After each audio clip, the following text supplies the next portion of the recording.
और उसके बाद प्रशांत सर ने ही हम लोग को 6C के बारे में बताया। सबसे पहले आता है क्रिटिकल थिंकिंग।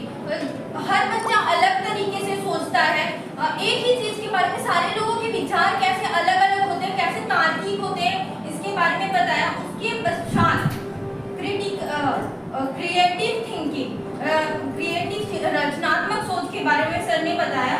फिर उसके बाद सर ने ही बताया कोलैबोरेशन, साथियों, बच्चे कैसे साथियों के साथ, अपने साथियों के साथ सीखते हैं, इसके बारे में बताया। 4th नंबर है कम्युनिकेशन। सर ने हम लोग को कैसे संप्रेषण के बारे में बताया कि एक क्लास में सिर्फ एक शिक्षक ही नहीं बोलेगा, साथ ही साथ बच्चे भी प्रश्न उठाएंगे। अगर ये 2 वे कम्युनिकेशन होगा तब ही एक कक्षा आदर्श कक्षा कहलाएगी। फिर उसके बाद होता 5th नंबर है कंपैशन, संवेदनशीलता, मानवीय मूल के बारे में बताया। उसके बाद लास्ट में 6 नंबर में सर ने ही बताया था कॉन्फिडेंस। अगर हम लोग के पास ये 5th C आ जाएंगी तो हम लोग के अंदर कॉन्फिडेंस खुद ब खुद आ जाएगा। और साथ ही साथ रुद्र सर ने हम लोग को बताया क्रिटिकल थिंकिंग के बारे में ही बताया रुद्र सर ने। उसके बाद रुद्र सर ने गणित के विषय में गणित से आधारित 4-5 प्रश्न दिए थे सर ने, जिसको हम लोग हल किए। तत्पश्चात प्रशांत सर ने ही हम लोग को पाठ्यचर्या, पाठ्यक्रम और पाठ्य पुस्तक के बारे में विस्तार से जानकारी दी। फिर अंत में राजकुमार सर ने सरल रेखा, संगत कोण, शीर्षाभिमुख कोण और एकांतर कोण को कैसे हम लोग अपने बच्चों को एकदम आसानी से और डेली लाइफ, रियल लाइफ से रिलेट करके कैसे पढ़ा सकते हैं, अंत में राजकुमार सर ने हम लोग को ये बताया। धन्यवाद। मेरा नाम श्री रानी सांडिल्य है, मैं माध्यमिक शाला कोटिया से हूँ। मैं आपके सामने कल का प्रतिवेदन लेकर प्रस्तुत हुई हूँ। कल की कक्षा हमारी दूसरी कक्षा थी इस ट्रेनिंग की, ऑफलाइन ट्रेनिंग की। तो कल हमें बहुत सारे तथ्यों और बहुत सारे इंपॉर्टेंट टॉपिक को जानने का मौका मिला, जिसके कुछ टॉपिक्स मैं आपके सामने प्रस्तुत करने जा रही हूँ। सबसे पहले हमने नवाचेतन के बारे में जाना, जिसे हम नवाचार के नाम से भी जानते हैं। इसमें बेसिकली हमको नई थॉट प्रोसेस को आगे कैसे लेके जाए वो सीखा जाता है, अपने अंदर बदलाव कैसे करें वो लेके हमको सिखाया जाता है।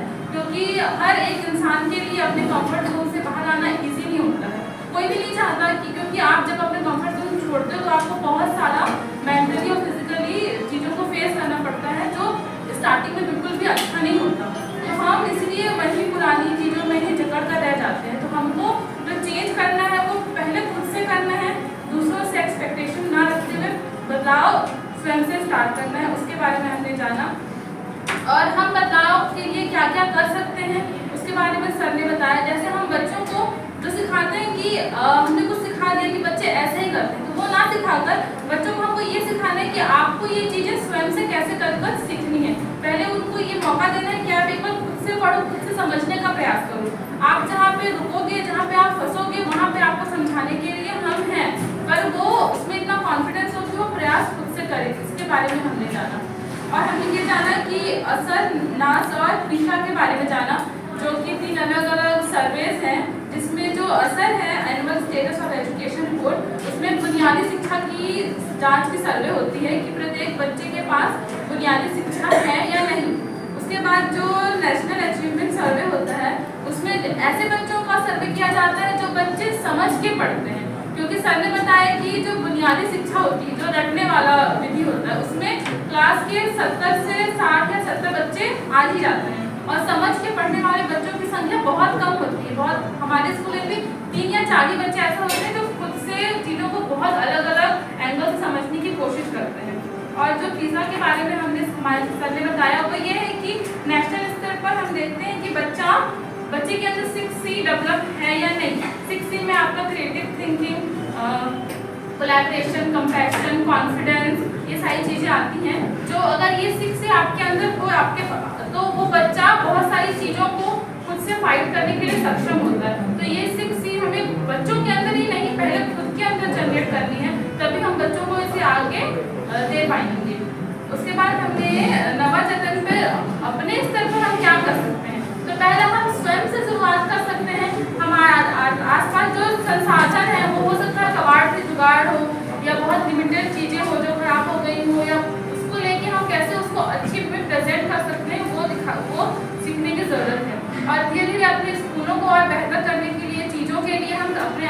समुदाय जो SMC होती है उसकी सहायता ले सकते हैं।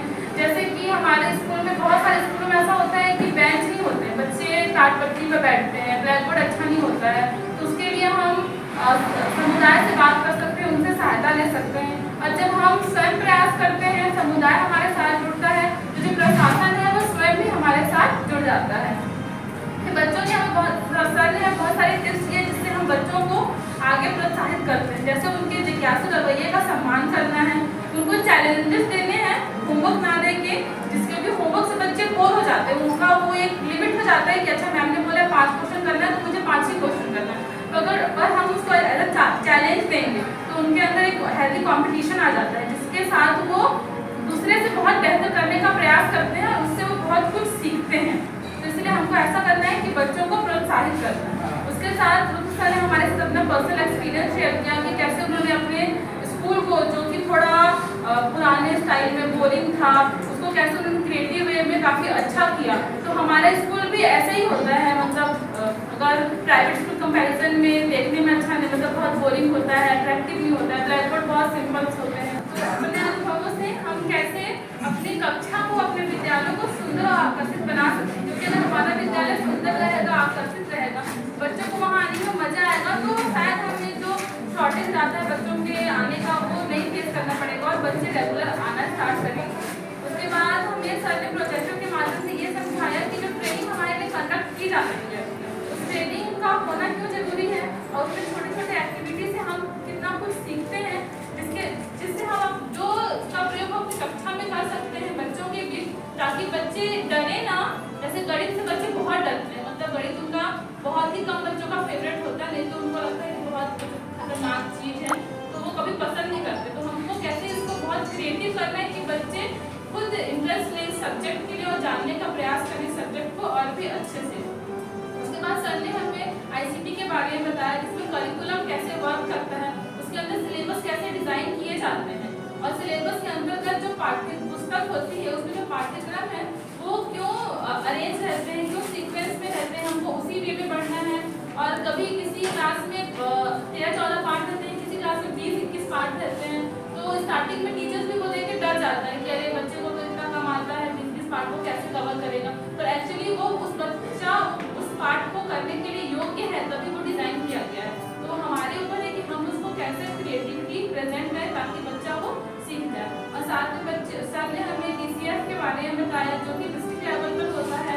उसके बाद सर ने ये बताया कि NCF के साथ NCF AE भी जुड़ने मतलब वाला है शायद, तो उसमें हमें बच्चों को अडल्ट एजुकेशन जैसे उल्लास कार्यक्रम, जो बड़े हो चुके हैं जिनके पास शिक्षा की कमी, उनको कैसे शिक्षित किया जाए उसके बारे में बताया गया है।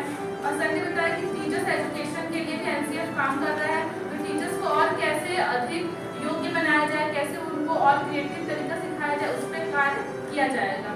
अंत में सर ने हमें समांतर रेखाओं के बारे में बताया, बीजगणित के बारे में बताया, क्योंकि जब ऐसे पाठ आते हैं, समांतर रेखा के पाठ आते हैं या समीकरण के पाठ आते हैं, तो बच्चों के लिए वो बहुत कंफ्यूजिंग हो जाता है, वो एंगल ही नहीं समझ पाते कि एंगल क्यों है, कहाँ से शुरू